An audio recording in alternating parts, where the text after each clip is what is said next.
মাসুদ যদি তোরে রাজি করানোর দায়িত্ব নেয়, তোর কি হইব তুই ভাবতেও পারবি না। মাসুদের নাম কেউ মন থেকে নিলে মাসুদ হাজির হয়ে যায়। তোরা এদিকে সব মিললে কি করতেছস? মেলা বয়সস মেলা। পাড়ায় নতুন মাইয়া আইছে, ওরে তো আর বসায় বসায় খাওয়ানো যাইব না, তাই না? রেশমি যা যা কয় সুন্দর মতো সব কথা শুনবি, আর যদি ওর কথা না শুনো আমার তোরে মানান লাগে খবর করে ফেলবে। এখানে 10,000 টাকা আছে, তুমি নিয়ে যাও এটা। 10,000 টাকা ধরব না। আপাতত এর বেশি তো দিতে পারুম না, তুমি এটা নিয়ে যাও, আমি পরে আবার ব্যবস্থা করুম। তুই কি আর কোনোদিন এই নরক থেকে মুক্তি পাবি না? আমি যদি এই নরক থেকে মুক্তি পাই, তাহলে কি তুমি কিডনির রোগ থেকে আর আমার হার্টের রোগ থেকে মুক্তি পাইবো আব্বা? আমি তোমাদের চিকিৎসা কেমনে করামো? প্রত্যেক মাসে 50,000 টাকা আমি কেমনে জোগাড় করবো আব্বা?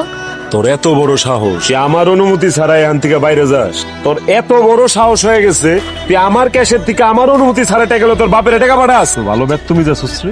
মাসুদ, তুমি আমার বাপের যাইরা দাও, আমি আর জীবনেও তোমার অনুমতি ছাড়া কোথাও যাবো না, এর থেকে বাইরে হবো না। ভালোই লাগতেছে, একটু টিপ জোরে টিপ। এই ঠ্যাংটা বিষ। চাচারে এইভাবে অপমান করো না। আমার বাপ মা খুব অসুস্থ, প্রত্যেক সপ্তাহে অনেক টাকার ওষুধ লাগে। মাসুদ তো আমার কোনো টাকা দেয় না, সীমা দে না বই না। তোমার মতো মাইয়াগো মুখে না বোন শব্দটা মানায় না। কার কাছে আবেগ বেশ চাইছস তুই? তোর বাপ মা তো বাচ্চা আছে, তারা তো অসুস্থ না। আমরা কি করুম কও? তুমি জানো না সুলতানের কি পাওয়ার? ওরা কি আমরা আটকে রাখতে পারি? এত যদি পারো তাহলে সুলতানের কাছে যাও, আঙ্গুর উপরে মোজ ঢেলতেছো। তোর অন্যায় করছোস, এই ভুলের শাস্তি তোরা এক্ষণ এই মুহূর্তে পাবি। সবাই কান খুলে শুনে রাখ, আজকা থেকে এই পাড়ার নতুন সর্দারনি হয়েছে সীমা। না না না না মাসুদ, এই কাম করো না, এই কাম করো না।